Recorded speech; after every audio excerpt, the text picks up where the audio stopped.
Salute, salute. This is HadukenSharon. We are back with another show. Hope everybody is doing good. Hope everyone is having a blessed Monday. Um, See my guy Diego in the chat. Salute my boy. What's good, Diego? Hope you're doing good, bro. Um, yeah, we're gonna go over the Knicks past two games. We're gonna talk about the Kings game that's going to be happening in an hour and a half. Gonna go over some trade rumors. Then we're gonna be going over some problems within the organization and the sides. So it should be a good show. Appreciate you guys being here. Yeah, we're about to get right into it. Give me a second. Gotta check something. Alright, I'm good now. Alright. Sincere, what's good, bro? Salute. Shout out to my guy Sincere Genius. If you are new, make sure to say you're new in the chat, just in case I know. Even in the replay, if you're a new viewer, a new subscriber, comment it down so I can show my appreciation to you guys 100%. But yeah, I appreciate you guys 100%. There's a lot to talk about. I want to know how you guys feel as well. But yeah, let me start this up. Knicks played the Bucks on the 28th, right? I'm pretty sure it was the 28th. 2 days before that, they played the Miami Heat. As you can see, we're gonna go over the Miami Heat score first. Then we're gonna get into talks. I'm gonna see if some people are gonna join us. I think there might be a few that joined. Yeah, let's get right into it. So New York Knicks lose by 14 to the Miami Heat. May look like the game was closer than it actually was because at one point we were down, I think by 20 something, a little deep in there. But yeah, around 20 something that we were down, but the score once again doesn't show the true picture of the game. But yeah, let me drop that in the chat for now. Salute to my guy Chuck Allen, was good. Shout out to everyone that's watching. If you haven't already, make sure to smash that like button. Subscribe if you're new, and turn that notification bell on all. If you're in the replay, do that as well. And make sure to drop a comment after you are done watching or during the stream when you watch it on replay. Wilson Danks, salute Hadouken is glad the class has started back again. Yeah, it's fine. This is my first time going on campus, so it was pretty chill. To be honest, it was fun. It was a little funny too. So yeah. Is my camera blurry? I don't know. I might need a little light. Give me a second. I don't know if it was bugging out. I think it looks fine. Whatever. But yeah, let me get right into this. So lost by 14. I'm gonna go over the stats like always. Then we're gonna talk about it a little deeper. A lot of struggles during this game. RJ Barrett only played 24 minutes because it was a blowout. 6 of 11 from the field, 3 of 5 from 3, 2 of 4 from the free throw. He has 17 points, 3 rebounds, 2 assists, 1 steal, and 2 turnovers. He was also a minus 36, team high. RJ was actually good in this game. I mean, he did get cooked a few times by Butler. I will say he played pretty decent defense on Butler, but Butler just, he knows his way around the basket, so he did pretty good against him. But now I want to talk about the RJ part a little later. But let me just go through everyone first. Julius Randle, 5 of 12 from the field, 0 of 3 from the 3, 11 points, 6 rebounds, 4 assists. He had 4 turnovers as well. It's not a Julius Randle game without 4 turnovers. It was a minus 34 as well. Not really the best game from him. Mitchell Robinson, 3 of 4. It's been slowing down a little bit recently, 7 and 10, along with 1 steal, 1 assist. Only had 1 turnover. Evan Fournier did not have a good game. He only played 19 minutes. 7 points, 2 rebounds, 1 steal, and he had 3 turnovers. Campbell Walker, another bad game for him. He just had 7 points and a turnover. Poor shooting. Alec Burks, another horrible shooting night for him too. He just had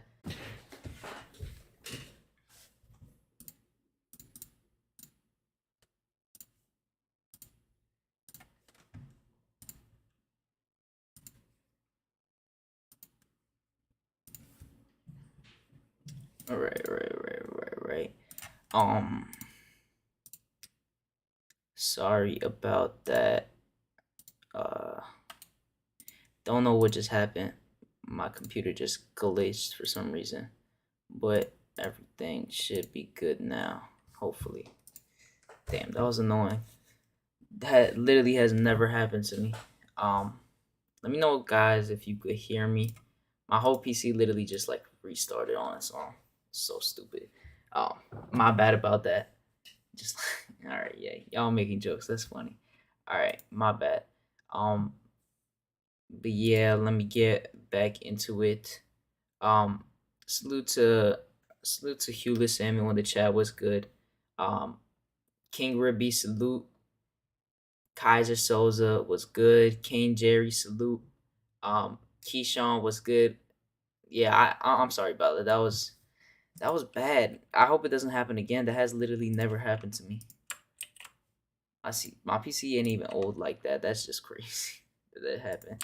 But I was in the middle of talking about Alec Burks. Salute to my guy Kevin Middleton. I see you too. What's good? I was in the middle of talking Alec Burks,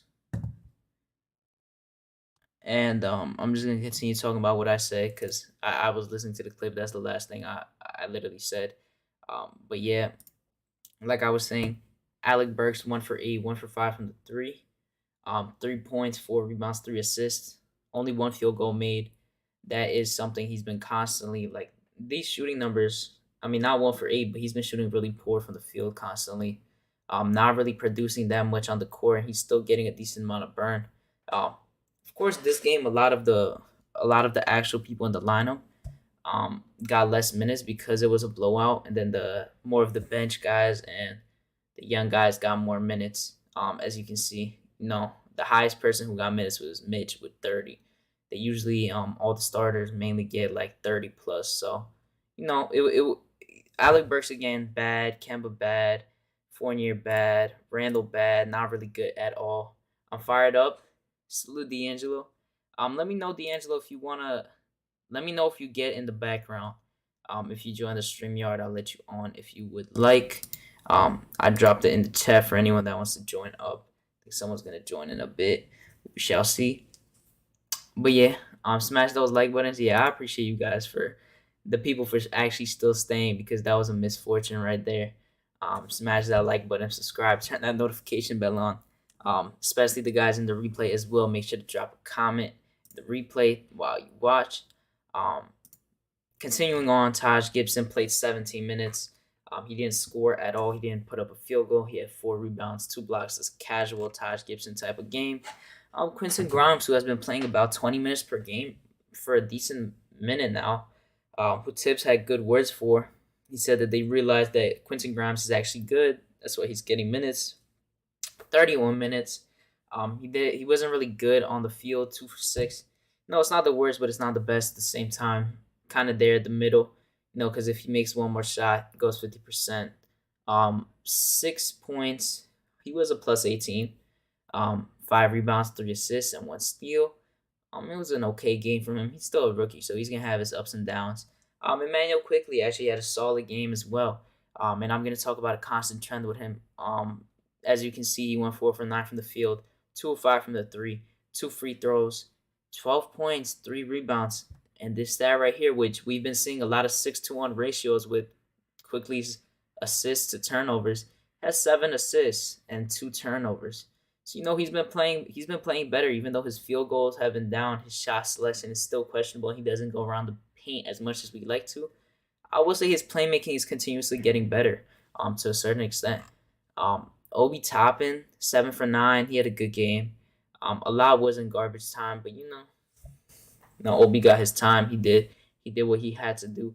18 points, 5 rebounds, 1 assist, and 1 block, along with one turnover.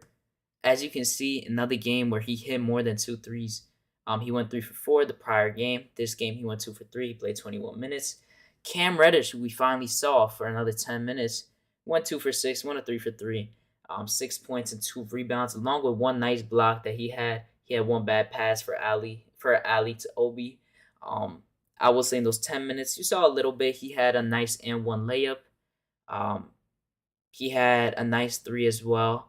Um, you saw a little bit of poor shot selection in the minutes he got. But when you haven't played for a while, you're gonna have those lapses where you're not really shooting the smartest shots until you get acclimated back into the lineup and everything. Miles McBride played 2 minutes, nothing as well, except 2 assists. He had one nice lob to Jericho. I don't remember what the other one was for. See what people are saying in the chat. Subliminal 209 was good, my guy. Make sure to check him and Cully out. Knicks after party on Lawrence Tears. Make sure to check that out. Hoping Randle plays good, man. Yeah, me too. I think everyone hopes that at that point. That's all you could wish for right now with Randle, especially the way he's been playing. We really, really need him to step up at one point. It's tough. It's really tough to see, to be honest. Future team. Yeah, this is funny. Just read a tweet that said Julius Randle and Tyrese Halliburton are playing against their future teams tonight. That's funny. Yeah. Shout out to everyone that's watching right now. I appreciate you guys. So now with the Heat, they shot very efficient from the field. As you can see, 7 to 8 from the field for Jimmy Butler, who was getting guarded by RJ. He did good against RJ, like I said earlier. 22 points, 6 rebounds, 5 assists, 2 steals. That's a Jimmy Butler type of game. He was a plus 26. PJ Tucker. Oh yeah, PJ Tucker dropped 20 points. He barely cracks 10. He dropped 20 points on the Knicks. That's when you know it's a bad game. He's not a bad player, but there's no way you should be letting him get 20 points. And that's mostly on Randle. Talk about it later. Randle is gone, bro.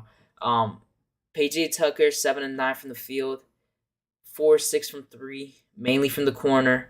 100% from the stripe. He had 20 points and 1 rebound and 2 turnovers. He was a plus 37. Bam Adebayo was just still coming back, trying to get back into the shape of things with the Heat after his injury. This dude had 5 assists in the first quarter. He ended off with 6 points, 8 rebounds, and 11 assists, along with 2 steals and 1 block. He had a good game. He didn't even kill us like that on the offensive end. Duncan Robinson, who has been in a shooting slump recently, couldn't guard. He was just hitting his threes, 7-11 from the 3, 9-13 from the field, 25 points. He was the team leader and the game leader in points. Gabe Vincent, who was a hidden gem they've gotten, 3 of 8, 2 of 5 from 3, 8 points, 2 rebounds, 5 assists, and 2 steals, along with 2 turnovers. Tyler Hero, 21 points, 6 rebounds, 4 assists, along with 4 turnovers. He had a solid game for himself as well. Max Struss was a 0 this game. Dwayne Dedman, not that good. Everyone else is not really important, to be honest. Gonna go to the game charts real quick. Zoom out just one bit so you guys can see. Right over here. I thought it was 20. The Knicks never led in this game. The Heat led by 30 at one point. That's why I'm saying us losing by 14. It's definitely not as it seems at all. Yeah, it definitely isn't. So that's just one part of it. Salute to my guy Michael Cruz. He said, "Hope you're doing good, my guy." I'm chilling right now. I appreciate you for asking. Shout out to Diaz Ball. That's my guy right there. Was good, bro. See you in the background. What's good, D? What's good? What's good? How you doing? I'm all good, man. How you doing? I'm chilling. I'm frustrated, but I'm chilling right now. Why you frustrated, Hadouken? Talk to me, bro. Why you mad? We keep losing, but I'm not even gonna be frustrated anymore after this about losses. So it is what it is at this point. This season Let to me me ask, is done. To be let me honest. ask you a question. Do you Go want ahead. Tibbs as your head coach? It depends on what type of team I have, to be honest. Okay, so what is your ideal team with Tibbs as a coach? First, I really want to see him with take his vets away, right? I want to trade some vets and I want to see how he plays with a young team because I can't really. I wouldn't be mad if we leave, like if we fire Tibbs and then I guess we go young, and Hmm. let's say Johnny Bryan is the intern for the rest of the year. Um, See how it goes. Let the guys develop. I wouldn't be mad with that at all because I feel like that's probably the best scenario to do. Um, Hmm. but in general, I think there's a good amount to blame on Tibbs, but I don't think I would just fire him straight up. I wanna see how he works after the deadline. Um, And what Especially if changes we do you make think? changes. Yeah, okay. So what changes do you think could be made at the deadline in order to make Tibbs' position a little bit more formidable? So I think, to be honest, personally, I'm trading Randle. Okay. I'm trying to get a trade for Randle. Um, Kemba, I'm waiving Kemba, or I'm trying to trade him for like a second round pick or something to a team that might just need him as a vet or someone that just needs him, just there for cap, whatever. Um, Hmm.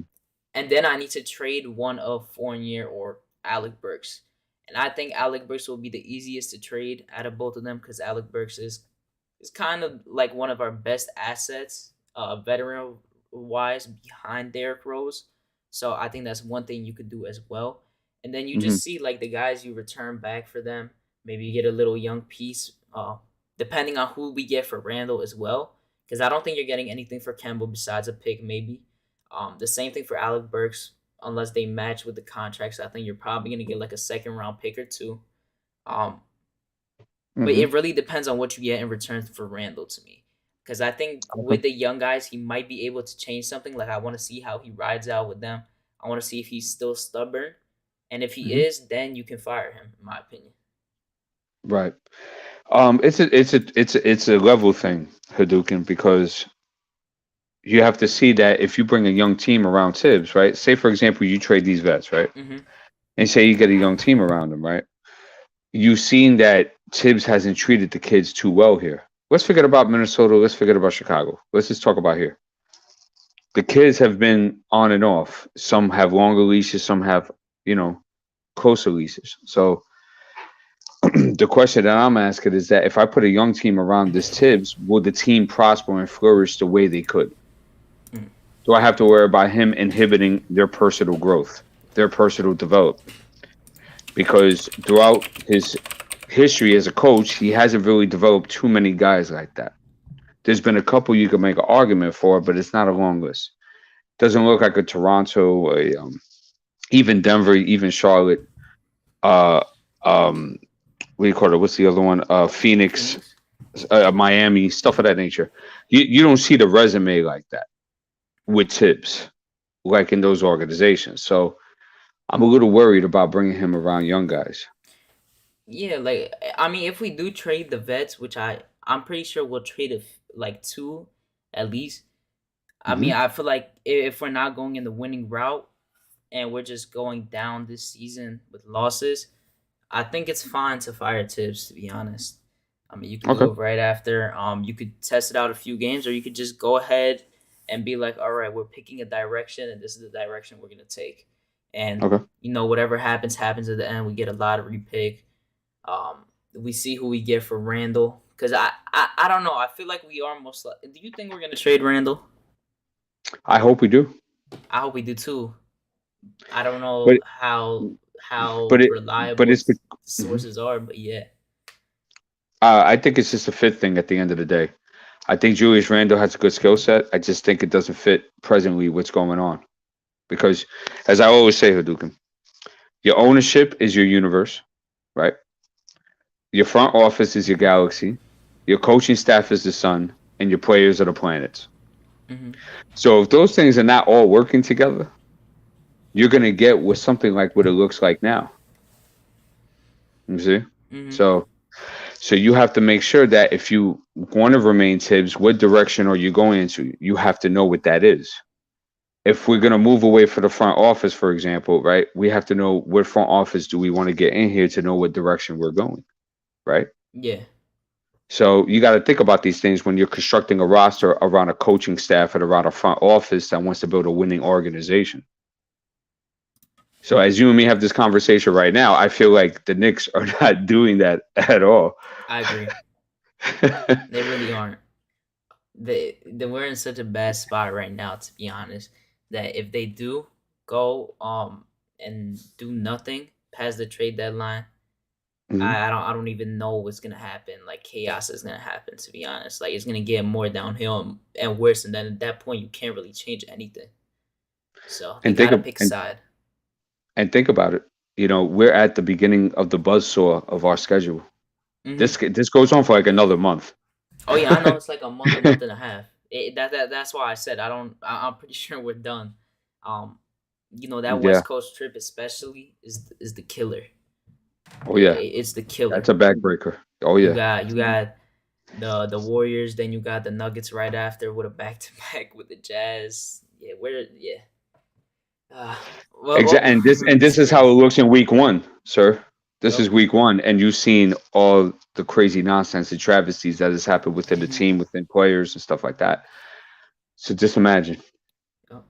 Definitely a good take. I'm gonna.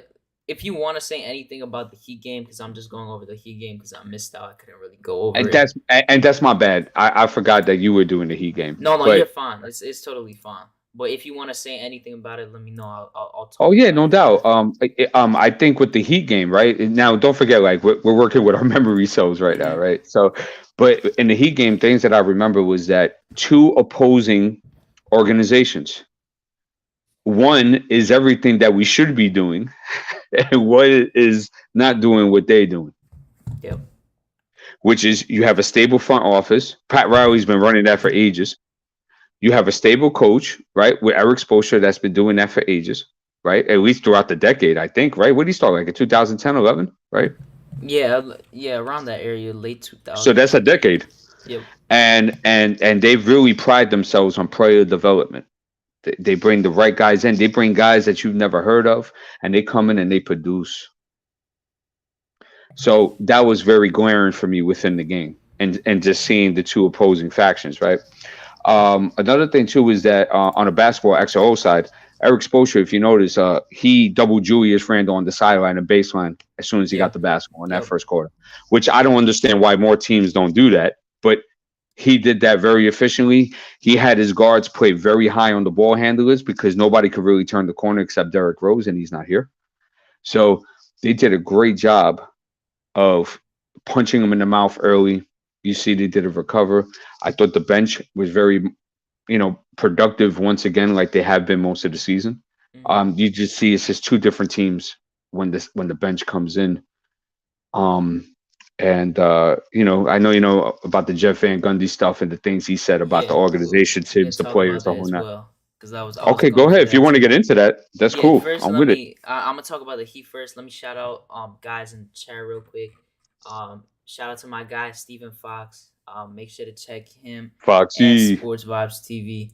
Um, Stephen Fox mostly co-hosts all the time on Sundays, and then he has guest appearances on other days.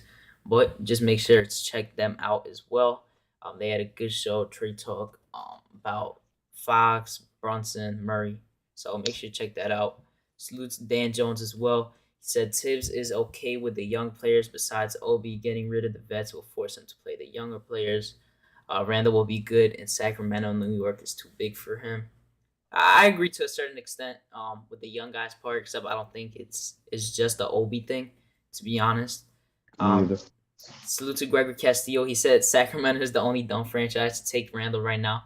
I don't disagree because I heard CP the franchise. He said that there's 5 to 8 teams. I don't know how reliable that is. He said 5 to 8 teams, and one of them is Sacramento. Um, Salute Yeah. to Canal. Salute. He says salute to Diaz Ball as well. What up? Um, What up? I was thinking of that too, Greg Castillo. We're gonna talk about that too. He said y'all can send Burks to Utah with Joe Ingles done. That is some place that I do think that might be a possible trade scenario for him for maybe 2 second round picks or a very heavily protected first round pick. Um, M. Grady salute. He said, "Good point. Regards Van Gundy's remarks. Yeah, that is good for bringing it up because I actually forgot. I was completely forgot how long I couldn't even be on for. Warriors, bro. Yeah, salute Cully. Shout out to everyone that's watching right now. We got 26 people. I appreciate you guys. Make sure to smash that like button if you haven't already. subscribe, turn that notification bell on as well. And if you are in the replay, make sure to do so as well and comment. Um, just gonna continue on with the Heat stuff, along Mhm. with what Diaz Ballin said. Um, this game, you started off with bad energy right away. Um, Mitch had horrible drop coverage. You know, he wasn't going up on the three when he got switched onto Duncan Robinson. He had his hands down, kind of hurt us early. Um, Mhm. I think we did a pretty decent job of not allowing Bam to get to the paint, but he was making a lot of really good passes to the outside Sure was. where Yep. guys were just making threes from all different angles. Like I said, he had 5 assists in the first quarter, and I don't Mm. even think he averages more than three. So that was just bad. He ended up with 11 assists. So he just continued on with that role throughout the whole game. Um, Mhm. Randle didn't really have it this game again. His energy was terrible this game. It was just embarrassing this game, especially in the third quarter when he airballed. Then he had that terrible turnover where he just threw the ball up.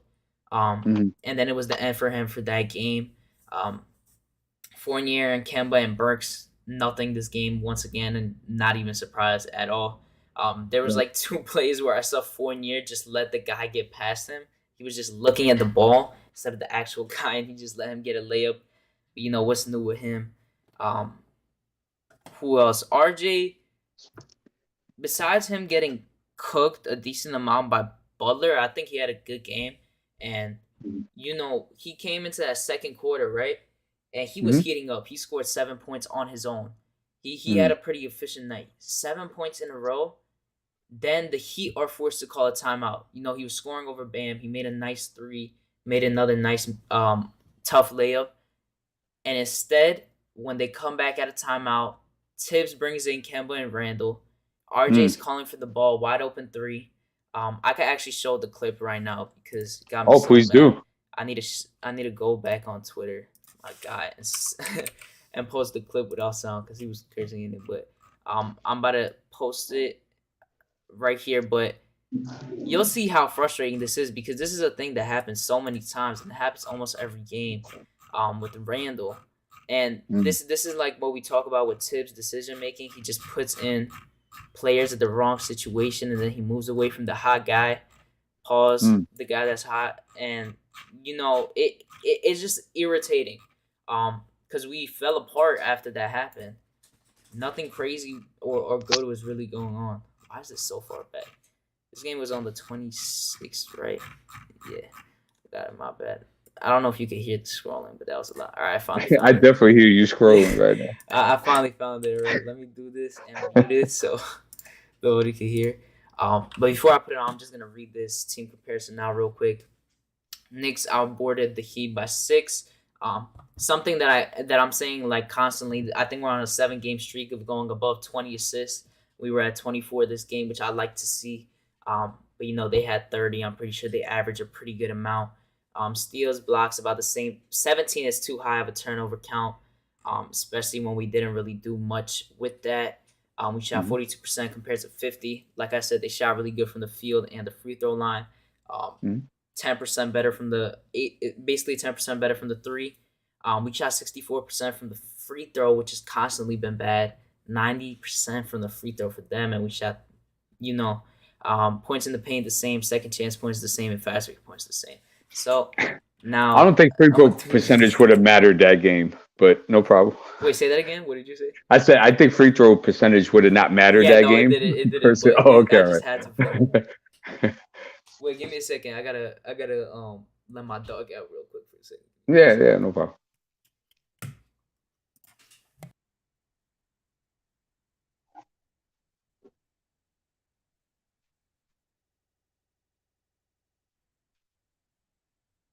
All right, my bad. All All right, good. I'm gonna play this right now. Okay, yeah, I want to see that. Let me make sure to mute it because I know. Um, all right, here. See if I could play it. All right, right there. This is the play right here. This is right Can you after that can you timeout. expand the screen? Oh, yeah, yeah, there we Yeah, go. it's expanded. Okay. Look at RJ. Wait. I need to go back. look at this possession. So you got Randle posted up Yeah. So against Tucker Randall, isn't which guarding is him that a bad at all. idea? Wow. I Yeah, mean, no, it's it's not a not a bad bad idea. idea. I agree, but look where he's looking at. He's looking at Kemba instead of the other side. Like he Well, has his back turned fully. And look right here. He still has so much time to pass it to RJ because Butler nobody is really on him at all. well, He's you there. should have kept the pause there for a second. Go back a bit, right? Go back to like the start of the transition where Randall's getting position on Duncan Robinson. Like right here. 'Cause- no. Well, I'm a little behind Yeah, you yeah, it's gonna because be like 5 seconds delayed. yeah. So just bear with me. Okay, I mean you can go there. That's fine. But why is his position not established deeper if he had Duncan Robinson on him in transition since the get? I don't know. He's been positioning himself too deep in the outside, and then it causes him to struggle to get back in that mid post where he's really good at. So he just puts him in bad positions, and then he's there against like right here he had better position, but he went a little closer because I don't know why he couldn't deal with Duncan Robinson. I guess he was playing physical, but he Well, if you gets in go back a front little of bit him. further, so look, he's almost by the lane line, right? When he Yeah, starts. So I don't understand why if Julius Randle is 255 pounds and Duncan Robinson's what, like a buck 90, if that, right? That he couldn't just get that position right there. So instead, it takes forever to get there, and now Randle gets it at the 3-point line. So yeah, yeah. It makes no sense, and then like it was a good idea for the post up, but he just he positioned himself in the wrong spot, and then you got RJ here wide open when you already have the ball in your hand, and he's yeah, on the he's opposite corner, pointing I he's see. pointing to throw it to Grimes when he was open, and instead Randall just puts up that dumb shot, and then I RJ is mean, calling for the Randall is never push. making this pass though. Yeah, he's not, but Yeah. that's the Okay. points that are bad, and then no, RJ. I think Grimes had an okay pass there. It was a little sloppy. No, Mitch wasn't gonna catch that. But plays like that make me so frustrated because a guy Mhm. has it going, and you've seen this so many times from Randall, and just the team in general not going to the high man. No, they just go up for dumb shots. It just makes no sense to me at all. Constant trend that hurts us a lot. Let me see what people are saying in the chat about You know that. what's sad too is that was in transition. That was your transition possession. Yeah, it was. It's Cause crazy. yeah, it definitely was. Wait, let me post this. This dude said, "Salute to Josh." He said, "I like how you put Randall surrounding him with fire. That was pretty clever." I mean, I had to him and Tibbs. Um, Hmm. let me post this in the chat because I know a few people in here that might want to join in. Let me shout people out in the chat because I haven't looked at it Do what for you a gotta do. little. And then we're gonna talk about the Van Gundy game, and then we could talk about the Bucks. Which order do you want to go? Whatever one you think is better. Yeah, hey, listen, It man. don't matter to me. Yeah, you on the controls here. You tell me, bro. All right, we'll go over the Bucks first. Anthony Okay. 212 salute said, "Is the Denver Nuggets Burks rumors true?" I haven't heard about it, but let me know what it is in the chat. Um, salute to Cully as well. Um, Keyshawn was good. Real King salute. Dan Jones said Knicks offense is a joke. I agree. The dog is barking at Tibbs. Yeah, my dog is barking crazy. He's good now though. Access finesse salute. The Angel said there's 350 pounds of coach that needs to go on the sidelines. Sidelines can't stand his coaching style. I don't think a lot of people can, to be honest. At this certain moment as well, because it's been the worst. I have ever seen it, to be honest. But go over the Bucks. We lost by 15 points. That's 3 L's in a row. Um, RJ Barrett 6 for 20. He didn't have a good offensive night whatsoever. His defense was, I would say, pretty decent. This game, 3 of 8 from three. As you can see, his jumper has been really good recently. The Mhm. last 10 to 12 games, he's been shooting over 40% from three, which is a good thing to see because like I said, once he gets healthy, I feel like he's gonna be more like in his old form because I just feel like him getting sick and then getting protocol hurt him a lot. But the positive side about his game was that he's starting like this is a continuous trend. His free throw draw rate has gone up a lot. As he's getting the ball in his hand, he's starting to learn how to, you know, show the refs that he's getting hit, because before he would get hit, he's not getting calls. But now they're starting to respect him more. And he shot 10 free throws and hit 8, which is really good for RJ. Um, when a guy is struggling from the field and he's still able to put 23 points up, that's a good thing to see. You're Right. glad that he's still putting up points, because usually we would see RJ score like 8 if he shoots this like poorly from the field. It's a good thing to see.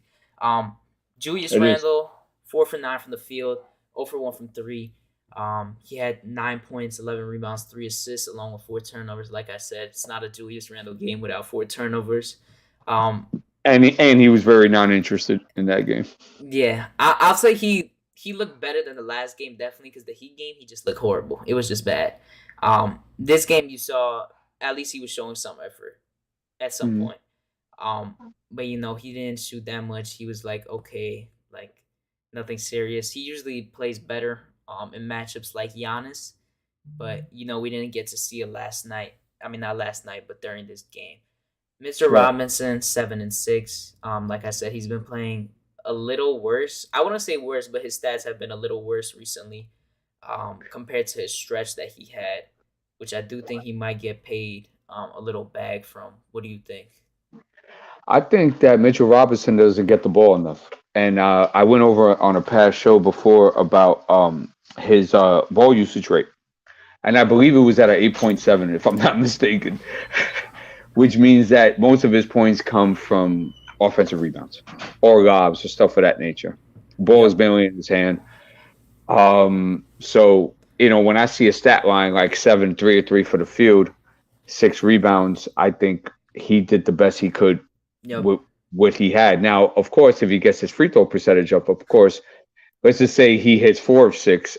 He does have 11 points. He does have 7. Oh, what is that? I'm sorry, 7. I'm lost here. Seven Okay, and point six six rebounds. rebounds. Yeah. Right. So no, he would have 11 and 6 if he just hit his free throws. Right. So, Oh yeah. but Yeah. obviously that's the whole thing with the team, and I would advise them to get a free throw coach or two to help out certain of these guys hit the free throws. But I mean, what more can you ask from Mitch when he doesn't really get the ball? Is not really seen in the offense. I agree. I feel like there's a lot of spots where he's standing under the paint or he has a mismatch and guys don't really look at him Yep. and they wave him off, and then maybe they're going into the paint. He's pointing up for an alley and he doesn't get it thrown up. I definitely think he should be averaging at least like 6 field goals a game. Um, At least, at please. least, because you see him every single time he gets an offensive rebound, he's not really looking to pass out. He's mainly looking to put it back up because he thinks he can take advantage, which is a good thing because he's been getting a lot of free throws off the offensive rebound. But the negative is that he's not hitting them at all. Um, Yeah. Well, he keep in started mind off with shooting Mitch too good, is but that now most it's of his bad. shot attempts do come from offensive rebounds, though. So Yep. that's why he looks to go up because that's the only time he could really shoot. That's why I said Right. that's a good thing. That you see with Mitch, but I need him to hit the free throws, not just him, but everyone. Um, Yeah. even though we lost this game by 15, if you just hit, because we missed, I think like I'll look over it right now. Let me check how many we missed. We missed 12 free throws. If you hit like 9 or 10, this is an actual game. So Yeah.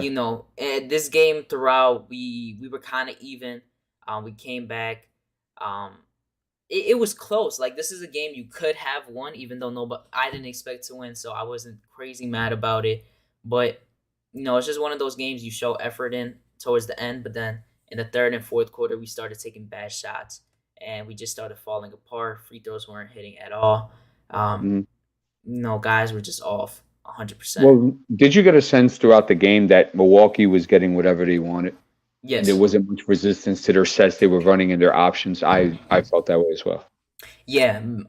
I mean, just looking at like Drew Holiday was getting to the paint very easily, most of the time. Um, Yeah. what's his name? Middleton. Middleton didn't have the best offense tonight. He had a solid offense tonight, but he was getting to the spots really well. Yes, he I just was. want to He was shout making out, good decisions as well. yeah, making good decisions. I want to shout out Grimes because he got a nice block on him as well. Um, I love Grimes. but yeah, they were getting really good positioning on us. They got what they And wanted. and just to make real quick, Duke, I called out a while ago that Grimes can guard threes in this league because he has a really solid base, and although he's a little bit short, he doesn't let guys back him down, so they're forced to take longer contested off balance shots when they try to post him. So I think that's really valuable. Yeah, I don't completely disagree. I just think it really depends on the player. Because I think he can be on Middleton for a solid amount, but sometimes he will get cooked. Like as we saw the game before this one when we played the Well, I Bucks. didn't say he would lock him down. I just said he can guard him. Oh no, yeah, I don't disagree. I like the effort he showed. At least like he was making it like known that he was actually guarding him. Compared to others that just don't show any effort. Um, Hmm. Evan Fournier, 10 and 19. This is one of the random games that he goes off. 25 points, 7 rebounds, 3 assists. He was active. He He was, didn't play no defense though, yeah, he but didn't play no defense. He had a few layups just go past him. mhm. I still can't believe RJ passed it to him in the fast break and this dude missed the layup. But it is what it is. And that I was think an the important craziest part is stretch. that Fournier didn't give that ball back to RJ Yeah, because I knowing that thought he was RJ is a gonna better finisher. I thought he was gonna throw a lob, to be honest. But I forgot he Uh, doesn't have IQ like that. Um, just mm. sad to say. Kemba Walker 4 for 8, 8, 5, and 7. No, I don't really care about his stats, to be honest. Um, A lot of that was in the first quarter too. yeah, He that's why I scored said six I in the don't I don't first. care He had a about it, couple to of be assists in honest. the first. So He yeah, started off like a little hot, and then didn't really do much. Nerlens Noel, the walking hospital, the walking hospital bed. Came back for 20 minutes, 5 rebounds, 5 points, 1 assist, 1 steal, 1 block, and he had 4 fouls. Nothing crazy. Um, but that's what he does yeah, though. that's what he does. He does fill the stat line. It may not be too much on the stat line, but he does fill it though. I still, I remember that pass. I don't know what game it was. I think it was this game or a few games back where RJ got like a behind the back pass, like when he was running out of bounds to him, and he put up like a acrobatic layup somehow and made it. I'm still shocked he did that. To be Right. honest, Alec Burks finally had a shooting night that was over 40%. 3 of 5 from the field, 2 of 4 from three, 10 points, 3 rebounds, 2 assists. Quentin Grimes, solid game, good game from him. 11 points, 4 of 8 from the field, 3 of 7 from three. Yep. 2 rebounds, 1 steal, 1 block, 2 turnovers. But he's been looking good. Sometimes I will say he does rush some passes, and his decision making with the ball sometimes Right. questionable. But other than that, he's been looking good. Um, Quickly only played 11 minutes. I don't know why he only played 11 minutes. To be honest, I didn't even realize until now. But he had 5 points and 2 assists, 0 turnovers. So I can't really say much about him. I don't even remember Quickly playing that much, to be honest. So I can't really say much. Same for Mhm. Obi. He had 5 points, 2 for 4. I don't even know how he got those points, to be honest. I think one of them was a dunk, and then the other one was a posted up layup. Correct. But And then yeah, he hit 1 or 2 from the line. yeah, he went 1 for 2 from the line. Thank you. Chris Middleton, 7 for 18, 1 of 7 from three. He had a bad outside shooting night, but other than that, he had a pretty good night. He was all around like good, I guess. 20 points, 7 rebounds, 4 assists, 2 steals. That's a Chris Middleton type of stat line right there. Um, but then you see Giannis, 38 points, 13 rebounds, and 5 assists, and he made it look so easy out there. Yeah, effortless. Yeah, effortless. We like brought it back to like 5 at one point with like less than 3 minutes left, Yeah, and he made the crazy nastiest pass to Grayson Allen for a three, which he hit. yeah. Um, Yeah, that you pass talk was about nasty. that over the head Yeah, behind the that was behind his head nasty. type of thing. That was Right. nasty. And he had 12 of 16 from the line. I mean, he's off and on from the line, but he had 12 of 16, which is crazy He for ain't him. scared of the foul line, Yeah, regardless. he ain't scared.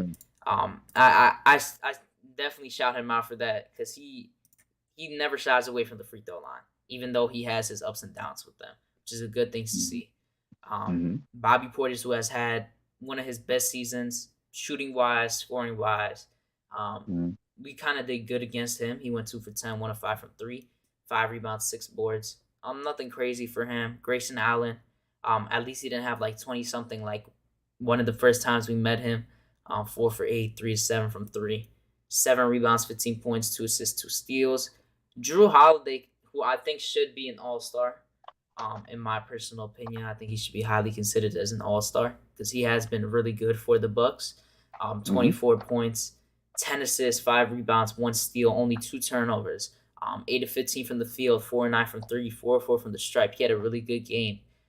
And his defense is always on point as well. Um, Pat Connaughton had a quiet game compared to the other one he had against us. 5 points, 5 rebounds. George Hill as well, 7 points, 2 rebounds, 2 assists. Dante DiVincenzo as well, quiet night. Everyone else as well. That's pretty much it for them. I'm gonna go over the game charts and then we can talk about the rest of the stuff. Um, Sure. the game starts today at 7:30. We'll be done by then, so that's fine. But I probably got another segment in there for me because I gotta go ahead and do something real quick. all right, that's fine. Um, Yep. as you can see, they out rebounded us by 2. Another game where we got 21 assists. They got Hmm. 27. More steals than us, but we got more blocks. I Hmm. don't like that we're getting more turnovers now because before we would see less than 12 turnovers mostly every single game, but now we're starting to be sloppy with the ball more. We're Yes, we going know. over 14. We're going over. We were like at 19, I think, a few games ago. 17 last game. Um, it's just not good right now. It's not clicking. We shot about the Hmm. same from the field, 2% better from the three, but as you can see, they shot 30% better from the free throw line. So Right. that was mostly the game right there. I scored them in the paint. Second chance points is the same. But they had 9 more Offensive points in the rebounding in fast the fourth breaks. quarter murdered us as Yeah, well. they murdered us a lot. We've been getting killed by offensive rebounds in the fourth as well. Like that's just Hmm. a constant trend you see from the New York Knicks. Let me show the stream here now since I am done. I can put this up. But yeah, that's basically it for that. Salute to Rick V in the chat. Salute to Andrew K. Heck Rizzo was good. He said the Knicks need to stop trying to take these shortcuts. Um, Jeff Van Gundy was speaking nothing but the truth. He clowned the Knicks. Yeah, he was not wrong at all. Tibbs is controlling. He's got to let the players play. Randle needs to be traded so the team can move on. Um, Randle is in La La Land. Yeah. Oh, yeah, definitely. He definitely is. I don't know what's going on with him, to be honest. Um, how many dunks can you get in a game? Eventually, Mitch gonna have to develop an offensive move like a baby hook. I Hmm. agree he does. He hasn't been showing much of that, but I mean, you could also say it's because you don't see too much opportunity for him to get that. But as well, with the ones that he has gotten, you have just mainly seen putback dunks, some little crafty layups, but other than that, it hasn't been anything crazy. Pierre Hmm. Moy, salute to Guillermo, Legion of the Knicks. If you haven't already, make sure to check him out. We'll be doing a play-by-play, I think, right before the game starts, like 15, 10 minutes before, so make sure to check that out as well. But going to the Bucks game, um, nobody was really having a good offensive night. Nobody was going crazy. Um, Hmm. RJ did get 23, but at the same time, he was not effective at all from the field. He missed a lot. He had a really, really nice move on Giannis. He had $1 million move, but a 10-cent finish on Giannis. I like the way he faked him out and he got a layup. He was just missing a lot of bunnies this game, a lot of them. Um, it was bad. He's gonna have those games sometimes because he's been finishing really well recently. So I expected one of these games to happen, but no, it was what it was. Um, Evan Fournier went off this game. Every single time he goes off, I just like that his trade value might hopefully go up just one That's percentage. the goal. Yeah, that's the goal for me. Um, but other than that, my takeaways are that this team needs to pick a side. Um, we're getting more minutes for our young guys recently. We still can't crack a rotation spot for Cam, which Tibbs kind of hinted at after the post game that a trade might be coming most likely for that. But they just played better than us, and they wanted to win more than us. Yeah. That's basically what it was for this game, to be honest. Nothing special. Salute Karen was good. Um, yeah, that's basically it. How do you feel about it? I mean, just real quick. I mean, it's not too much to get into. Like I said, I think the Bucks were getting whatever they wanted. Mm-hmm. Offensively, they were just running the set seamlessly. There wasn't a lot of resistance. Um, I just think it's just a difference of a playoff caliber team to a team that's just trying to make the play in. Um, and also too, when it's how important it is to have a foundational piece like you do in Yanis, and where you guys can have an off night and still win by 15. And we just don't have that right now. I mean, I see these games, and I'm being real with you. I just see that where we are is not where some of these better, more competitive teams are, as far as building around their teams, as far as their coaching staff, as far as the development. So I do continue to look at that as we move forward because I think those things have to be addressed heavily. Um, as far as the game's concerned, I thought Julius Randle was just a non-factor for the most part. Barrett tried his best that he could do, but we do have to understand that he is limited in his game, and Yep. especially he doesn't have a proven jump shot off the dribble, Yep. and that his 3-point shot is not up to par. As even when he has shot well this month, but overall against better defenses, he's going to have to be able to hit that jump shot for them to come out, so then he could attack them off the dribble. Um, I'm trying to think what else because that was a couple of nights ago. Noel just did what he can. Um, he's another one that's very limited. Our defense has been getting better though. I will say this month. Um, I our mean, defense did has been we did getting we up there give in up a sense. 121 points though? Yeah, I know, but that's a takeaway. I saw someone post on Twitter. I think Guillermo did. Even though we have been losing, um we have been doing better on defense compared to before to a certain extent. So I mean, I well, guess that's the only bright side I could really take, to be honest.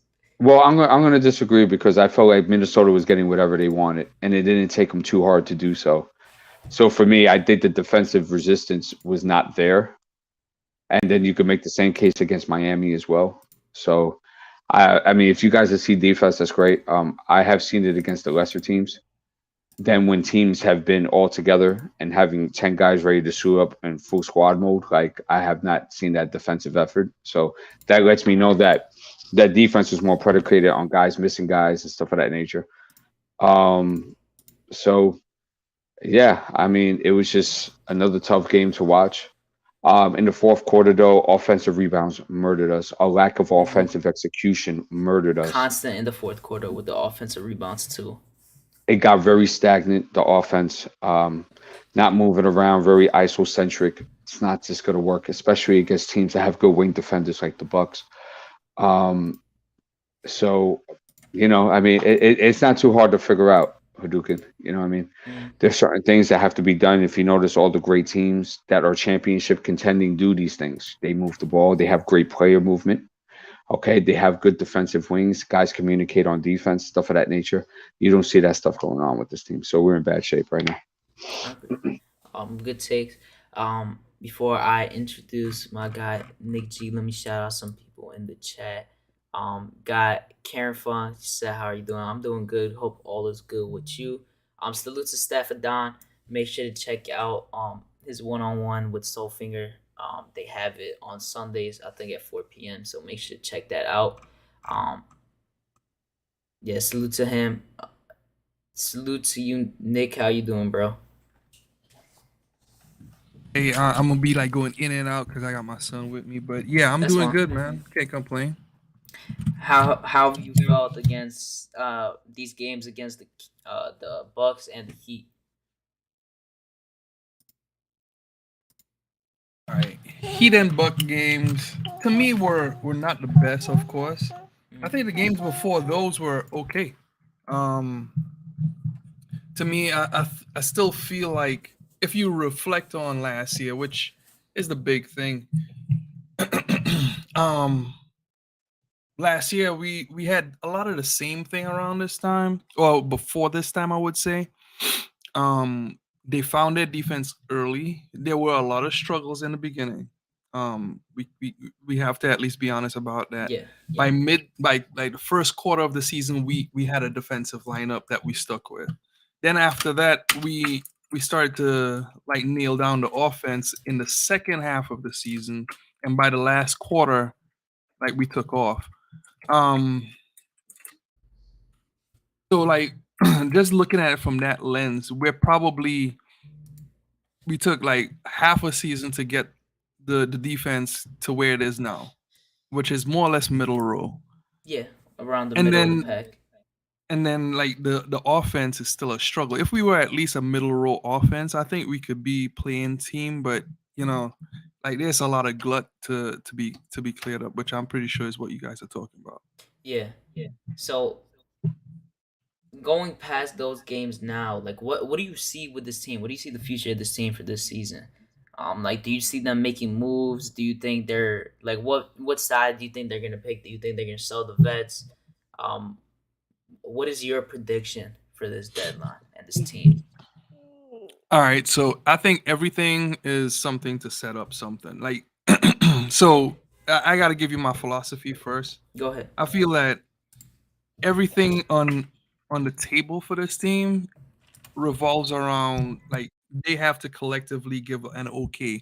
It's not like everyone is sold on it. Like Tibbs is not going to be sold on every prospect or player that we bring in, but he's gonna at least give an okay. So it has to have some kind of some kind of sign off by Tibbs.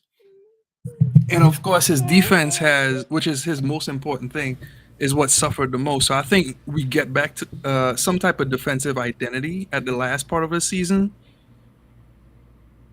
Randall's gonna have to, you know what? Forget everything I just said. Everything depends on Randall. How about that? It just It starts and truly ends with does. Randall. It's no matter what I say. Like I could say Obi Toppin could get it going, and I was doing a video on Obi Toppin like this morning. Everything I wrote or everything I looked at on video revolves around Randall. Like Randall is his mentor. Make sure to RJ check Barrett. out everybody. Make sure to check him out. I should link your thing because Hold on I a was second. actually I was watching your video the other day, so I need to link it later. But yeah, make sure to check it out. It's Logically Knicks, right? Yeah, it's Logically Knicks and at Logically Knicks on Twitter. But yeah, I want to do this Obi Toppin video, and then I got this Cam video that I want to work on. But again, too, like it still don't matter what I do on those because or what analysis you could come up with. All It's depending on Randall, everybody revolves around Randall, at least on this team. because the offense is surrounded around him. That's mainly why. Well, no, to be honest with you, okay, let's be clear and honest about something. RJ Barrett is scoring what 23 points per game since in January, right? Yeah. He's got it going. We're still not winning games. But Mhm. when Randall was going, he actually won us games.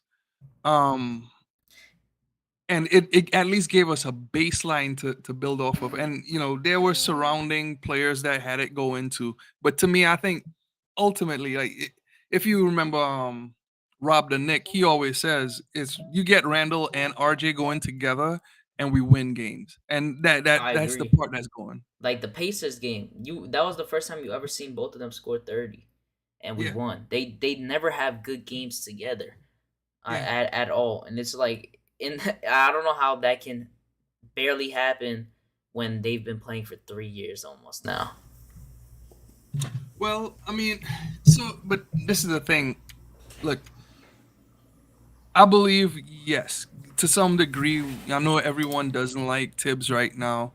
I think Tibbs is a table setter. He is setting the table for the team. We just have to go through this motion of it. Um, but like just looking at what Tibbs is doing, I don't think the standard Tibbs set last year. If we had continued down that path, um, I think we would be in a better position this year, right? Like Mm. but then again, too, like your the main part of your defense are unhealthy. So I mentioned on Legion that um, the person that got did wrong the most was Randall because he had 4 defensive players around him and one other guy that could at least do something on offense. That was RJ. Mm. Everyone else was strictly about defense. Except RJ. Like RJ was like a middle of pack defensive player. Now he's better. Mm. So when you like do the math and you look at how many players that are on defense like good around Randall, well, it's only 2, and then your bigs are like in and out the lineup. right? Yeah. So like he's been done wrong the most, and then now people want Obi Toppin with him, which Obi Toppin is not even he's not close to being a defensive player. So Yeah, not that at makes all. him worse. Yeah, no, I can agree with you that Randall has been done dirty a lot. To be honest, um, Mm. because you did take away two defensive guys, but at the same time, to me, if you did like, let's say we did have Bullock and let's say we did have EP, I feel like the same exact thing. Like, let's say we make the playoffs, I feel like the same exact thing basically happened in the playoff scenario because they do know what Randall is gonna do. They know what our weaknesses are in that lineup where we have guys who, like Reggie Bullock, can basically only shoot the three and defend. And then you got Alfred Payton, who was kind of the same, but we had to sit him. So it's kind of a tough task to think about, but it really depends on the new players you would have brought in instead of Evan and instead of Kemba. Like, I don't know what players that would have been. Like, let's say we got a Kelly Oubre or someone like that. I don't know if that changes the whole philosophy of the team because I do think it would change the defensive impact.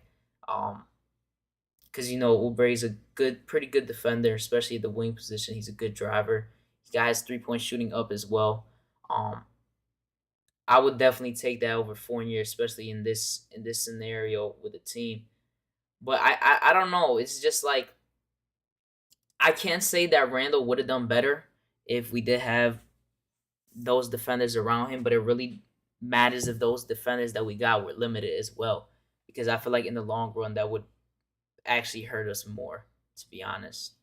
And it would be like a constant trend in the playoffs where we lose the same exact way as we did against the Hawks. How do you feel about that?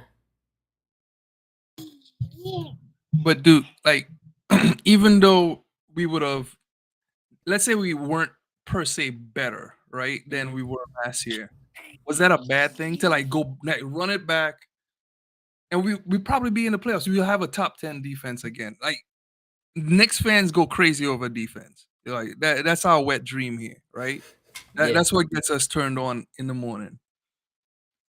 It like defense is the Knick fan libido. That's the best way to put it. If you like do the look at it, like we wouldn't accept anything less. Like because defense takes effort. Defense takes like pride. And to some degree, we could actually look at Randall and say, well, we took away a friend of his, the defensive insulation. Um, I think that at least to some degree makes him, like more disengaged. I don't know if that makes him more disengaged I on the know what you're trying to say, but at the same time, I just feel like if we did run it back, that we would still be limiting RG to the same exact thing, sitting in the corner because you still saw it this season until Randall got it put into protocols. We kind of changed it up. I feel like it would just be too similar. Like I know we will most likely be back in the playoff picture, but I just think we wouldn't do anything with that. Like I feel like we would still be limited as a team, no matter what the way it goes. Like you can't say Randall got screwed over. I just think the front office in general did a horrible job um in the off season. Like no matter which way it goes, who you think has more blame, I think they should get the most blame out of everyone because the roster they constructed is obviously failing and they are too scared to show that they failed. Um well we'll see what they do in the deadline, but I feel like they're too scared to show that they made a mistake. And they're not willing to trade away contracts that they gave that are actually like horrible ones. Like they just don't produce at all. Um, yeah, I don't know if you agree with that the front office should get the most blame no matter what. No, no. So this is the thing too. Like, okay, you everyone has this belief that our what's his name, Obi Toppin, not a Tibbs pick, right? Mm-hmm. Start doing the research. Who did Obi Toppin work out with? Rick Brunson before the draft. Rick Brunson goes to the front office and gives them the okay on the team. Who is Rick Brunson? Yes, he's related to Jalen Leon Brunson. Rose, but then also too he coached with Thibodeau too. So imagine a former coach telling Thibodeau, "Hey, draft this guy." Well, they did the same thing with IQ, right? Yes, yeah. And then you just keep going down the list. Like there are players on this team that are related to Tom Thibodeau's past, and I keep saying that about Kimba. The same thing with Evan. I feel like people like they went after players that Tibbs would be okay with because they were coached by friends of Tibbs. And that to me is the flaw of this team or the flaw of the way they constructed. Like they didn't get players that yes were bad defensive players but good on offense that weren't related to Tibbs. Like Tibbs had a hand in picking some of these guys too, and he is just as much to blame for who gets picked because we could have gone after or overpaid for what's the dude in Portland that they traded Powell. for. Yeah, Powell. We could have overpaid for him. They traded for him, so you know they were gonna pony up the price. But then when to get him, we would have probably had to pay like let's say 24 million per year. Oh, that's crazy. That would mean it's an overpay. That would mean that we went outside of some type of Tom Thibodeau's tree, right? And Tibbs should be uncomfortable with that. But it's a better player that fits his mold and didn't make those decisions. We just went along with players that he was comfortable with that were coached by coaches. Oh, he cut out.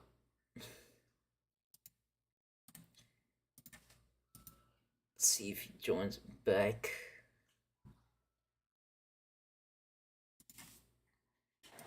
Let me see if he's backstage again.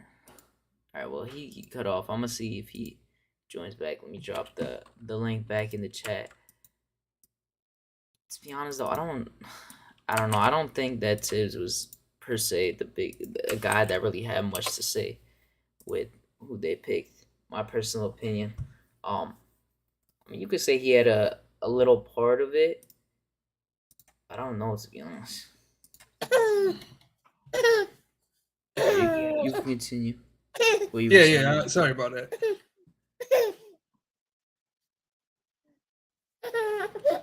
You hear me now? Yeah, you're good. Yeah, sorry about that, man. But I still feel like Tibbs had a hand in some of the players that he's picked. And it won't be the first time Tibbs has picked players to his own demise or gone with players that he's comfortable with, Jimmy Butler, that sabotage the team. To me, the narrative of Tibbs just not being in the loop, that's preposterous. There's no way he could not be in the loop. He was coach of the year. This whole staff is like friends and connected for years. Now they knew what they were doing together and they made the decisions. It may not be like everyone is all bought in like 100%, but they all participated in making the ship sink. I mean, I can see where you're coming from. I still think that, in my opinion, I don't think he really did put up for it as much because with the reports coming out, he wanted Bullock back. They couldn't get Bullock back. I don't know. I don't really think he was someone. I know I heard about him and talking to Steve Clifford about Fournier. He talked about him a little because they were friends, whatever. They were pretty sure on the same staff, but I don't think in general though he should get anywhere as near blame as the front office because facts. In general they're the ones that actually make the moves, and he benched Kemba completely, and the it. front office wanted him back in the lineup. And yeah, he I went think right that's back one of those in the moves starting as lineup. well. What does that tell you? That the front office has a say in his rotation. Okay, but yet still, let's go back to last year too. He benched Austin Rivers, and got traded. And he what? And he got traded. At the same time, it's not like Austin Rivers. Austin Rivers is a son of a friend that he won a championship with. Like they're connected. Every one of these players, they have some connection to Tibbs in some degree. Rivers only played good against one specific team, right? I forgot what team The it was. Was Jazz. it like Utah? Yeah. He only played good against one team. Agreed. And Every team else he played bad same thing with against. Fournier. Evan Fournier. Fournier still only played. He plays good in the first quarter. Yeah. Barely But plays well in Or the anything Celtics. else. Yeah, basically. And the Celtics. I think if Tibbs actually had full autonomy of the roster, Grimes would be easily starting over Fournier. Like, why would that doesn't make sense? Why I would he can't start I Grimes? can't say that though. I think if Tibbs had full autonomy, we would be sinking even faster. Yeah, I'll say I'm fine with him not because I don't I think he's a wouldn't say decision that. maker, to be honest, like that. Definitely not. With like what comes and goes. But I do think if Fournier was not on the team, and let's say we had someone else in that place, I do think if we guys did really have think someone he else likes besides Fournier? Fournier, I think he would play he wouldn't play Grimes over them because it would probably be someone he likes. So I don't know. It depends on which of those vets really get traded. I don't think there's any way that Grimes starts, even though he is probably a better option, to be honest. Um, Instead of Fournier, who is constantly terrible, no matter Yeah, what and game it that's due is. to the politics. Yeah, because you pay a guy. I mean, it's obviously not. It's technically not 78 mil. I think it's like 58 54, or probably. 54, one of those two. But yeah, it's one of those. Julian Blum said, salute to Julian Blum. He said, "Is that Randle crying or the baby?" I don't know, to be honest. I don't. Keyshawn. Oh yeah, salute to Keyshawn, by the way.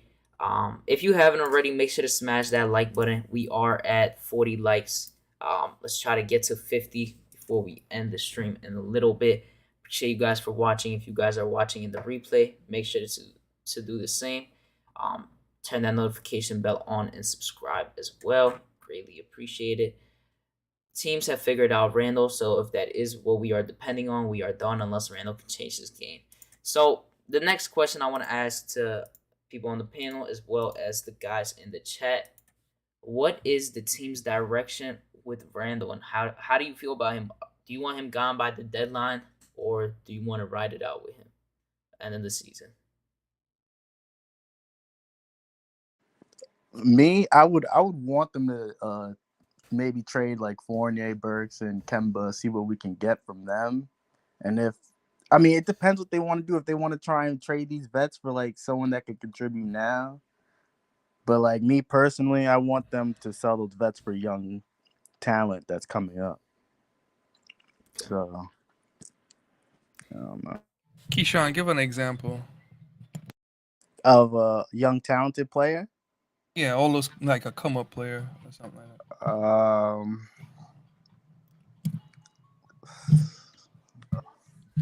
Bro, you're thinking of to trade Fournier for? Sheesh. I mean, there's always the names of Brunson, Fox, of course, but like Brunson's not young.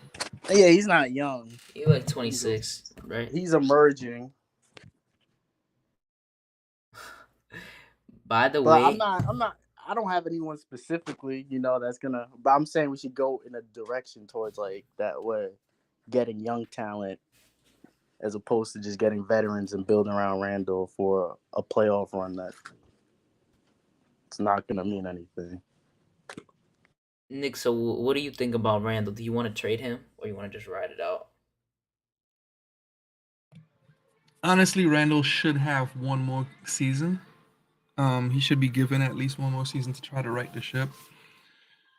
But the thing is that it's like you still gotta ask yourself anytime that you invest in any player, you're still asking, can this guy lead? Number one, because Obi Toppin is his is who he's mentoring. Do you want Obi Toppin to get that kind of those kind of qualities? Like that's how long do you want that around your team? No. And then if he is actually being toxic to the team, then yeah, trade him as fast as possible. I'll make the argument that we should continue trying to get value on the margins, trying to get guys that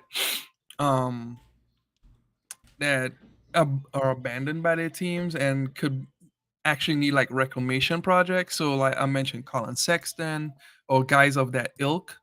Okay. So, but you can't. The number one thing is, and I'm glad for the front office on this. We have not fallen for any pump and dump players. There are a lot of pump and dump players like the Miami Heat. They pump and dump guys, meaning that they inflate their numbers at the beginning of the season and trade them by mid-season for good players or better veterans.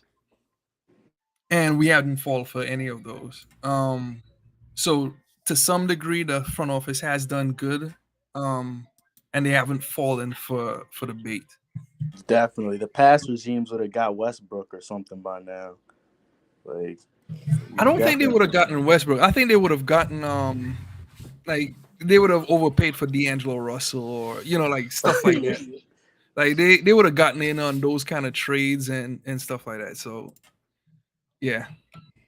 Yeah, for me personally, to be honest, I was trying to be patient with Randle, but me watching him on the court is just like embarrassing at this point because it just looks like he doesn't care, and you could like clearly see it on his face the way he acts.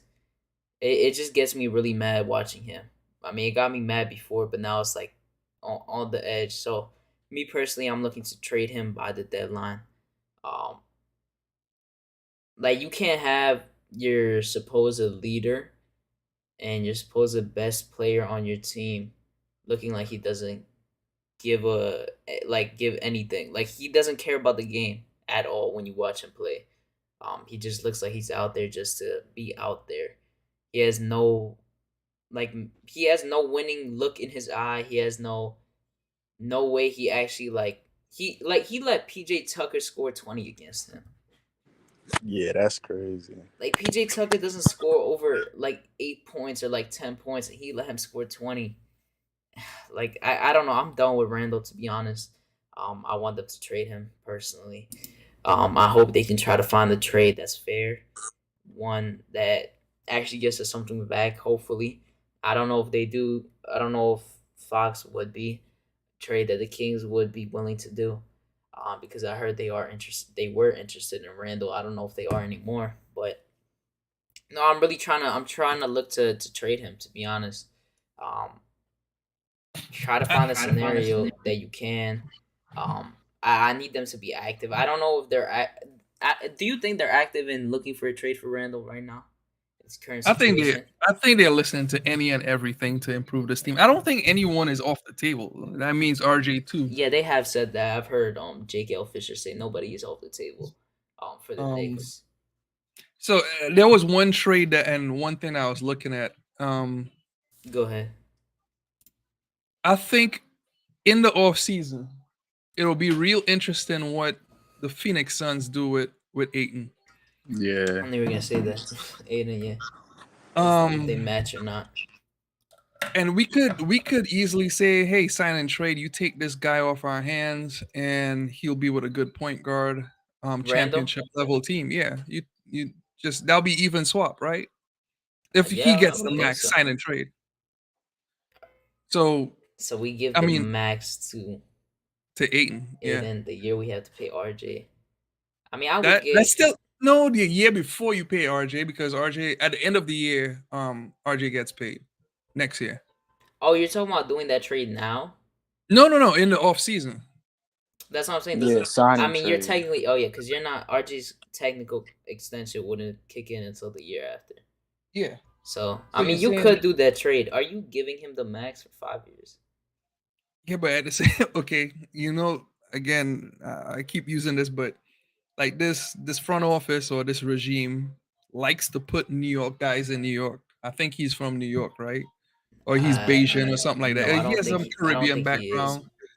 I know he has a Caribbean background, like Bahamas or something like that. Yeah, he's from the Bahamas. And like there's a big island community out there and all that stuff, and they'll sell it. You know how they like to sell stuff, like it's marketing and all that good stuff. I could see them trying to do something like that. Ayton is a good player. I'm not even gonna. And in this package, I would send Mitch out too. Yeah. Oh yeah. So like in that, just of itself, just shipping out those two guys for Ayton, it clears up some glut for us. It allows Obi Toppin to play, and it gives like it gives us room. I don't know if it's the perfect match. He's a good defensive player. The only player he's gonna struggle against is Giannis. He played well against Yeah, Jokic. he got Like cooked by he's a good Giannis. player. So like if the only player that you really struggle with in the playoffs is Giannis, I could He's sleep gonna at easily night with getting you. that guy on my team. He could post up, he could shoot the three. He is a younger version of Turner right now. Nah, he can't shoot the three. He doesn't really shoot it that much, He but got a No, mid-range game. he yeah, got I a mean, but he mid-range. could shoot it. Yeah, He could still if shoot it. he It's not like shoots it, he's Mitch. able to shoot it.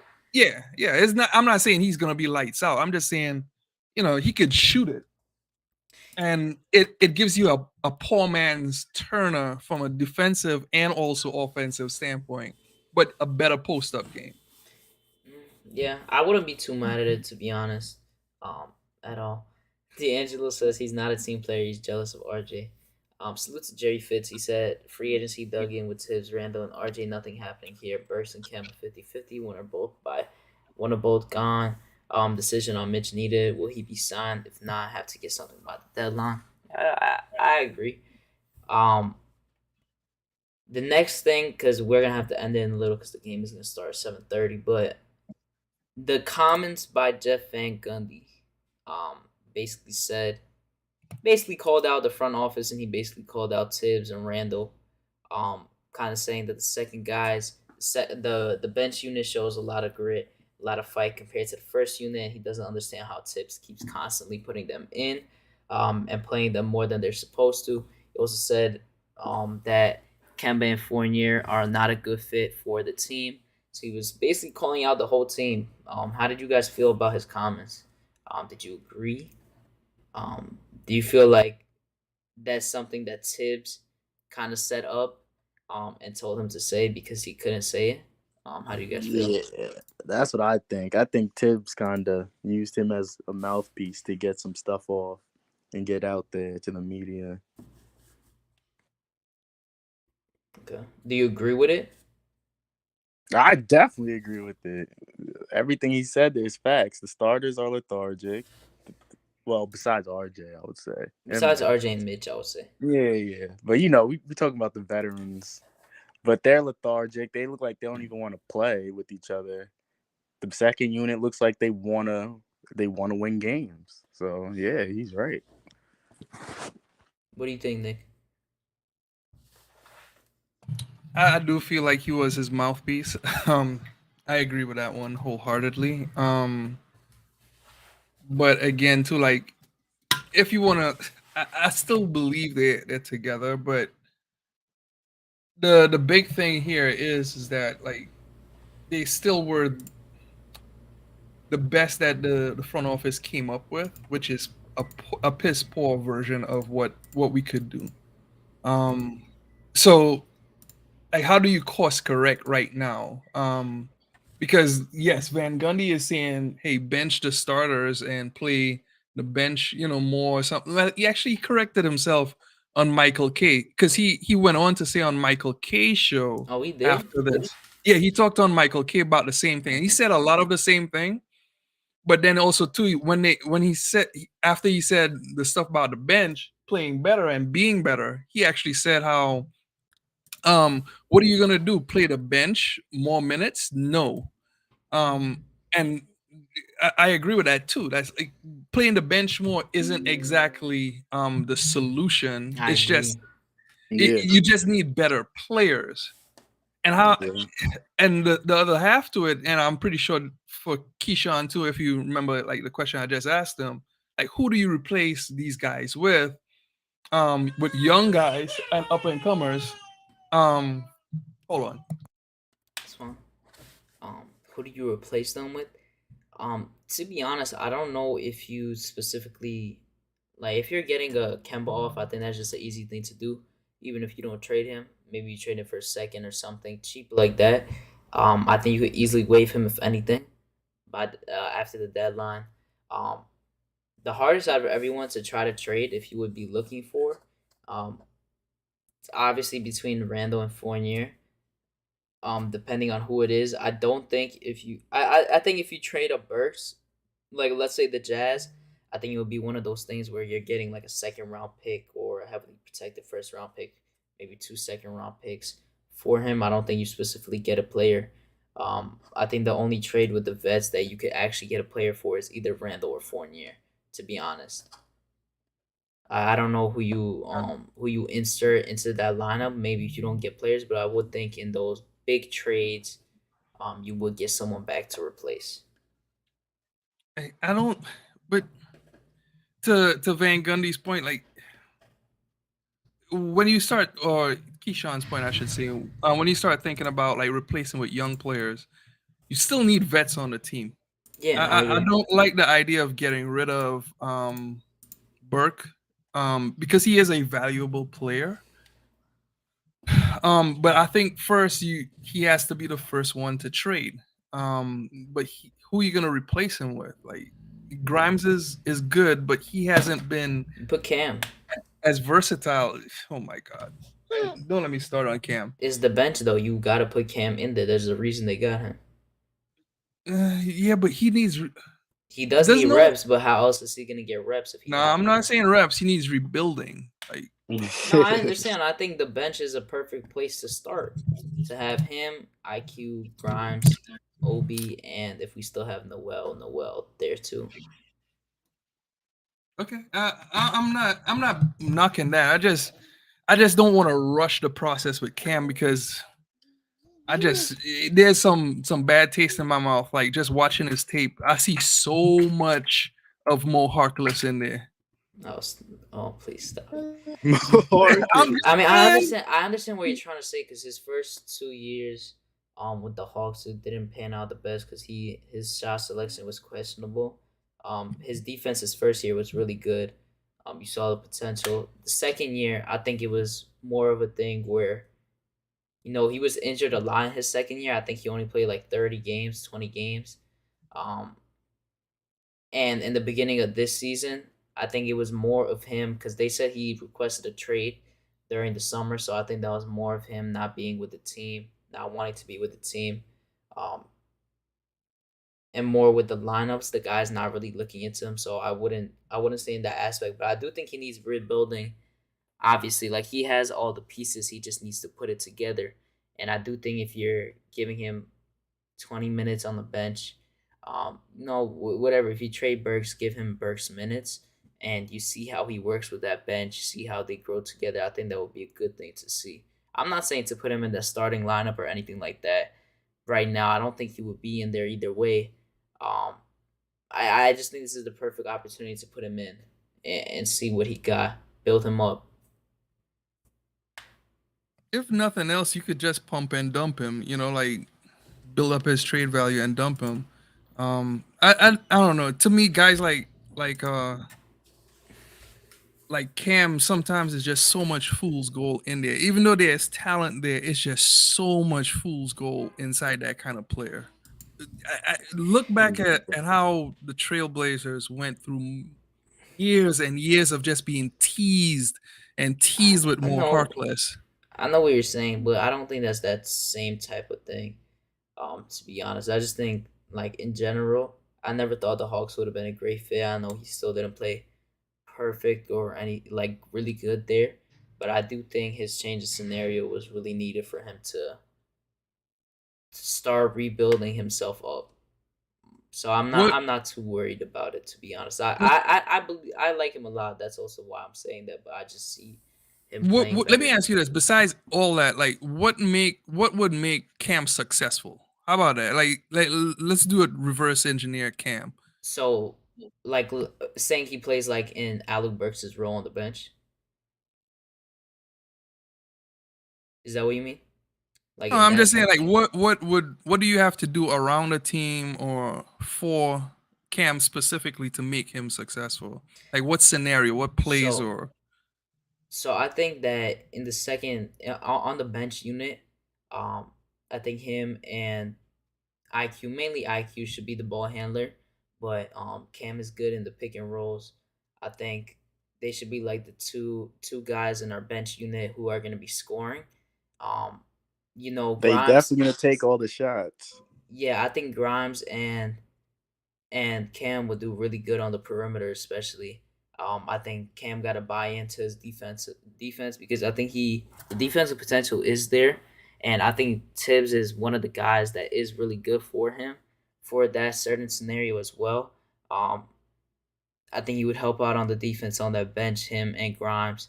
Um, his IQ definitely has to get better in certain ways because he does have ill-advised shot selection as well as IQ, to a certain extent. But I do think and I trust in him being able to play smarter, buy in more, especially since he knows Tibbs is giving him minutes, and if he does make a mistake, that he's gonna lose those minutes because on the Hawks, even though like the Hawks, he had inconsistent minutes, but it was more because of just how the team worked. And here, I think Tibbs, especially with Tibbs and the stature that he has, I think it will make him a lot more hungry, and I think it would make him play better. That's just my Cool. opinion, though. Um, Duke, What's up? as much as I like Cam too. I hate to sound like Debbie Downer, but look at who they chose over Cam. Just TLC. well, number one, they chose two wings that basically were one of them can't defend as half as good as Cam, but shoots better than him. The Yep. other one is an incredible Defends defensive better. player, and then also too he is more efficient from the field and is a boring, non-self-creating DeAndre wing. Hunter. DeAndre Hunter, right? I That's forgot what that's Herder. understandable though for me. With How the is Hunter. that? No. But think about it. Like Cam could create his own shot. He could actually lead an offense if people are on the bench, and they gave that up for a guy that can't defend as well as Cam, but shoots better. Yeah, And no, they also, no. You're talking about the Hoarder part. yeah, Herder and Oh, also I agree, but that's why I said I think they did that because he requested a trade, and you saw games where TLC was starting, and games that Cam played, and it made no sense at all. But Hawks fans were telling me that was more because he didn't want to be on the team anymore, and they already knew that he wanted a trade, so they put him in that place. DeAndre Hunter easily makes sense to me. He was the fourth pick, plays defense. He's in and out of the lineup. injury prone, Yeah, very he's injury very prone. injury prone. And Cam should have been his insurance, but I Cam agree. still wasn't even good enough to But the to thing replace is, Hunter. though, Nick, the same last year, that same year, that's when Cam was injured most of the season as well. So I can't really say much. True. So they were trying to put him slowly in, and he was still facing through injury that whole entire season. So I can't truly say that.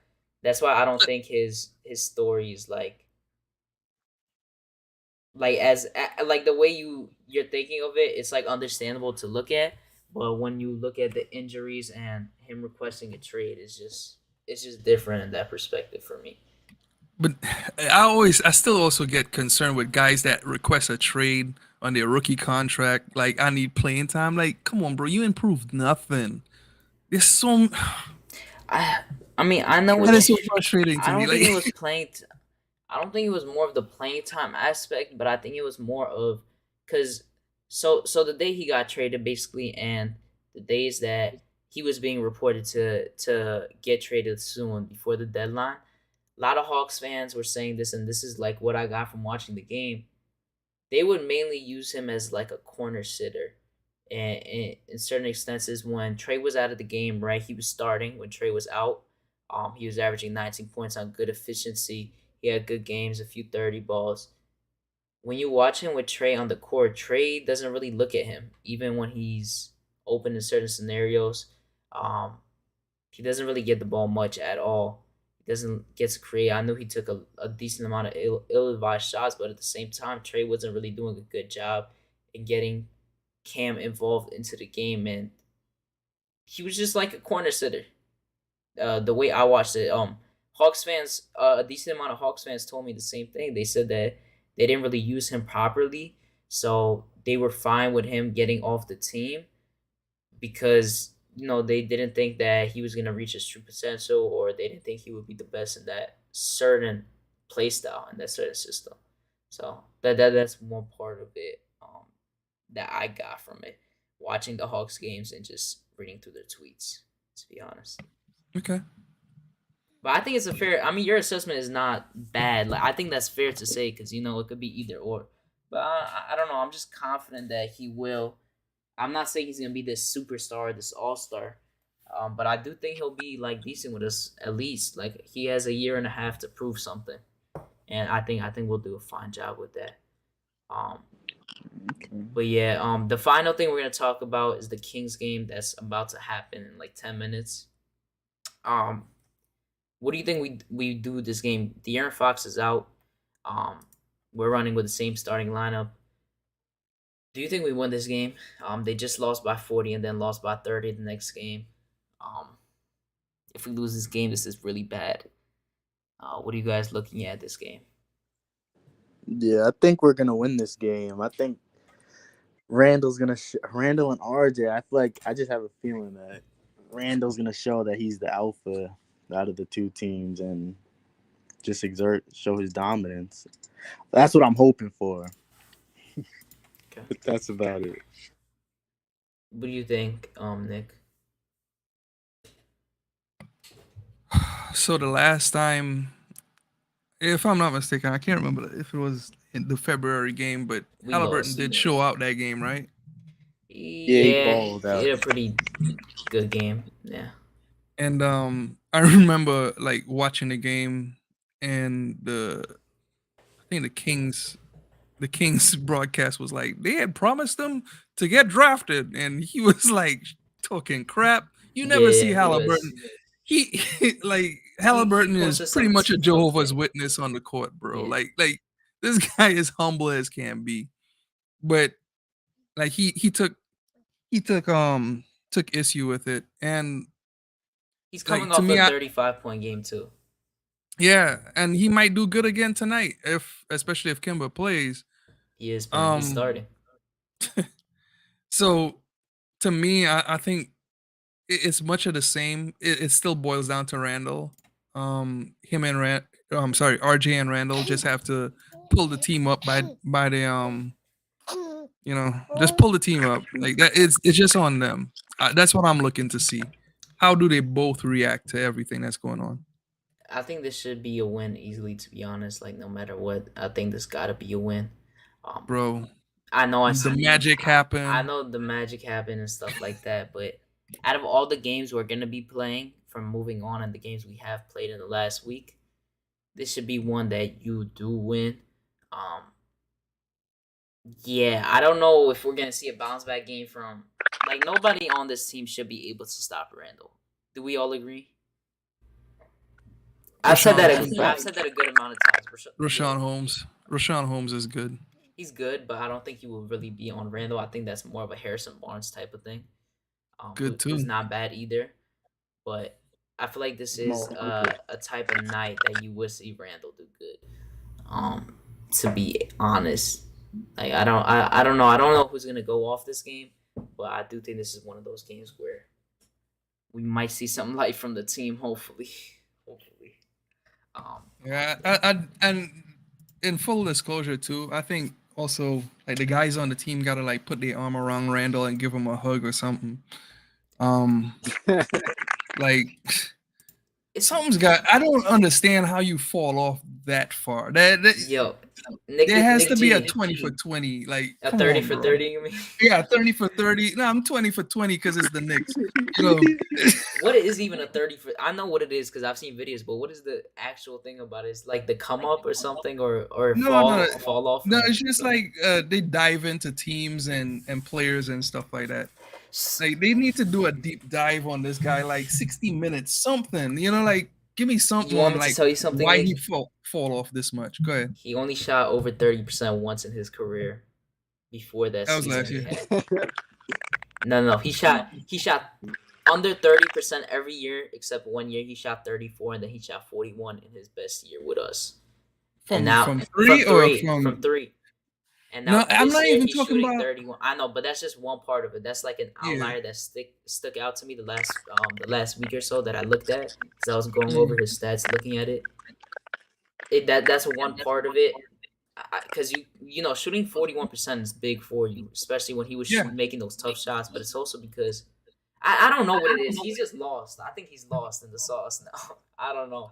I Bro, don't understand it either. But this dude is like looking at teammates and not picking them up. This dude is out of. I don't know, man. He's out of the. it's like his wife found a side piece or something. Like something happened, bro. Like something. You can't tell me People are still that trying you. to say it's the kid, but I don't understand. That would make no sense. I can't know because my kid right I'm here. not saying Like it. I'm I not know. even taking that I don't know. BS because there's no way it could be There's the no kid. way. It can No. be. It's not gonna make you play I bad think it's the during the game. responsibility, yo. Some people just can't have all that responsibility on themselves. They snap like a Nah, I don't think so. To be honest, I don't think so either because I think that's just an Keyshawn, excuse. I've seen some people. I don't think you could use that, man. I don't. Keyshawn, he had took on that responsibility all year last year. It's the same thing. Ain't nothing changed. But he was playing with House Party. They didn't think they'll do anything last year. I think This it's year, more there's because it's pressure. expectation. Well, the expectations for him. So it's There's different. expectation now. You know, he's overthinking things a lot more still. He's still taking stupid shots continuously, and he's just not making those shots anymore. He's not like if you look at it, just look at last year. Look at all his highlights. He always made stupid shots, contested shots, and it's just not working this year. It was an anomaly, to be honest. I don't He know. probably doesn't believe he can do it again himself. Nah, I don't think he doesn't probably believe in himself. I just think mentally. he's just lost mentally, to be honest. But I appreciate you guys for coming on. Shout out to D. He was on earlier too. Shout out to Nick G. Make sure to check out Logically Knicks. Follow him on Twitter as well at logically_Knicks. Shout out Keyshawn as well. The game is about to start. I appreciate you guys for coming on. Appreciate everyone for watching. Yep. Make sure to smash that like button, subscribe, and turn that notification bell on. If you are watching in the replay, drop a comment. Even if you're watching now, do it as well. But I appreciate you guys. Let's get this win, and I will catch you guys, I think, maybe tomorrow or Wednesday. All right. Peace out. All right. Peace.